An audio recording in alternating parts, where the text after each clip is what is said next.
Ma'am blood की लगातार जो है किस ब्लड ग्रुप की कमी हो रही है और कैसे आप उसको पूरी कर रही हैं, कैसे बड़ी जिम्मेदारी निभा रही हैं मैम?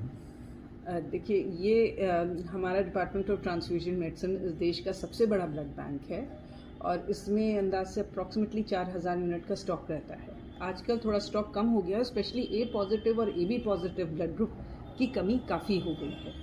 इससे रहते हैं हम लोगों से अपील कर रहे हैं कि जो A पॉजिटिव और AB पॉजिटिव ग्रुप के लोग हैं वो आके ब्लड डोनेट करें।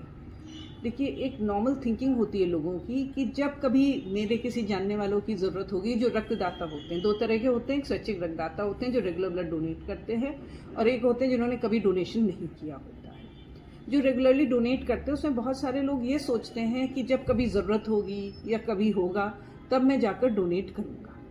लेकिन जब ये किल्लत है, जो क्राइसिस है, सपोजिंग आपका कोई पेशेंट है जो A पॉजिटिव ग्रुप का है, अब उसको A पॉजिटिव ग्रुप के लिए ब्लड बैंक आया और यहाँ पे ब्लड नहीं है, तो उसको उस समय कैसे मदद होगी? उस समय अगर आप A पॉजिटिव हैं तब भी आप डोनेट करेंगे तो तुरंत आपका ब्लड उस मरीज़ को नहीं दिया जा सकता, क्योंकि वो वेरियस स्क्रीनिंग प्रोसेस से गुजरता है, जैसे blood grouping, antibody screening, HIV, hepatitis B, hepatitis C, malaria, syphilis के टेस्ट जो बहुत सारी विधि से होते हैं, जैसे केमिलुमिनेसेंस, NAT, जिसमें 2 से 3-4 दिन लग जाते हैं।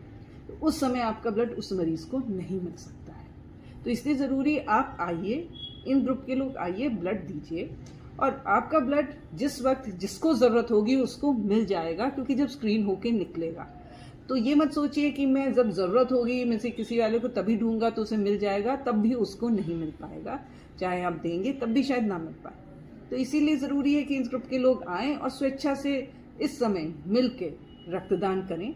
A पॉजिटिव ग्रुप आप तो जानते हैं बहुत ज़रूरी ग्रुप है, तीसरा कॉमन ग्रुप है ABO ग्रुप के सिस्टम में, और AB पॉजिटिव ग्रुप ठीक है आखिरी कॉमन ग्रुप है, लेकिन जिस मरीज़ को ज़रूरत होती है उसको एक नहीं 4-4 यूनिट की ज़रूरत होती है, 5-5 यूनिट की ज़रूरत होती है। तो अवेलेबिलिटी ऑफ स्टॉक बहुत ज़रूरी है कि ऑपरेशंस भी होते रहे, इमरजेंसी भी मैनेज होता रहे और बहुत सारी बीमारियाँ मैनेज होती रहें।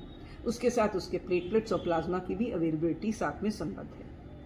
लोगों को मिसकंसेप्शन है कि मैं 63 साल का हो गया, अब मैं ब्लड डोनेट नहीं कर सकता, मैं 60 के ऊपर हो गया, मैं 50 के ऊपर हो गया।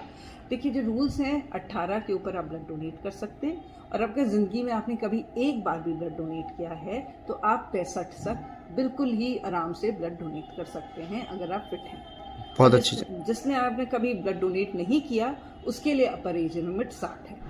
ये हमारे हिंदुस्तान की ड्रग एंड कॉस्मेटिक एक्ट कहती है, लेकिन देखिए बाहर विदेशों में तो अपर एज लिमिट ही नहीं है, क्योंकि वो स्वस्थ रहते हैं। तो कहीं ना कहीं हम भी उस तरफ बढ़ रहे हैं ना स्वस्थ रहने के लिए, तो उसके लिए कदम आगे बढ़ाइए। इसके अलावा जो